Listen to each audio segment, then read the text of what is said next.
Alright, here's another battle report. We're doing Orks versus Tyranids. Battle mission is Vertical Envelopment, which basically means it's a kill point game, because there's no special rules that benefit either one of us. Start with the table. You got a bastion on the far side over here, with some area terrain around it. There's a battlescape, fairly open in the middle, with a skull temple on the side, more pieces of area terrain. Ork army, there are 10 knobs, and they are in a battle wagon. We have 2 separate squads of single death copters with a war boss. There's a squad of Ard boys with a knob and a power claw, a Killican, and a Death Dread, both from the new range, and they're wonderful models. They look really good. We'll go to the Tyranid army over here for 1,000 points. We've got 16 gargoyles with no upgrades and the Parasite of Mortrex. We've got 10 Gene Stealers with poison and a Broodlord. 3 Hive Guard, 20 Hormigons with adrenal glands and poison, and a Harpy that I just put together a couple days ago. So we'll go ahead and come back after we deploy. Alright, deployment. We have the Gene Stealers just infiltrated along my own lines.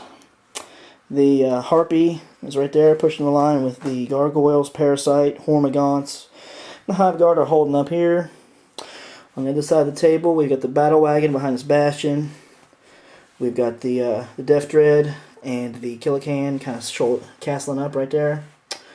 And the Ard boys and the Death Copter here. And we have a Death Copter here. And I won the roll off to go first, so we'll do the scout moves and come back at the end of turn 1. This is the end of turn 1. All the Tyranids have basically glommed into the center of the board.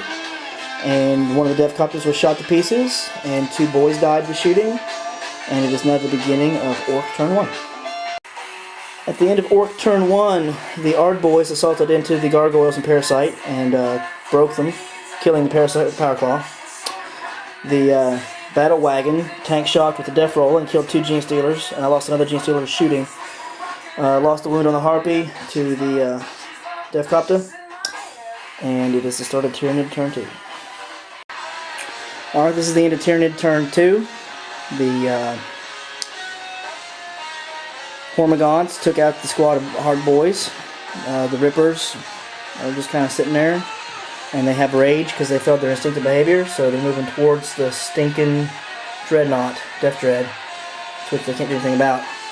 And the Gene Stealers assaulted the truck, but it moved so fast they couldn't even scratch it with their claws. So it's up to the knobs in the truck to do some serious harm next turn. At the end of Tyranid turn 2, the tank shocking battle wagon totally obliterated the Harpy, and it also made the Hormigons fall back because they're no longer synapse. The Knob Squad got out and killed the Gene Stealers. They lost a war boss in the process. The immobilized Death Dread didn't do much, and the Killican took out a swarm of Rippers. And I still have Hive Guard and Hormigons left. So Tyranid turn 3 coming up. Into the third of the Tyranid game, the battle wagon got wrecked on the side armor. The Hormigons fell back 10 inches. They're going to try to rally next turn or they're dead. And basically I've got to deal with a couple of walkers and some knobs. And it'll be Ork turn 3. Alright, this is the end of Ork turn 3. And the Orks have gotten a wipe against the Tyranids. The Knob Squad called a wall and assaulted the Hive Guard that was standing here. Wiped them out. Consolidated within 6 inches of the Hormigons. The Hormigons went ahead and did their roll. They fell off the table with their fallback move, so that's annihilation. Completely wiped out. So, good job to the Ork army. They lived to wall another day.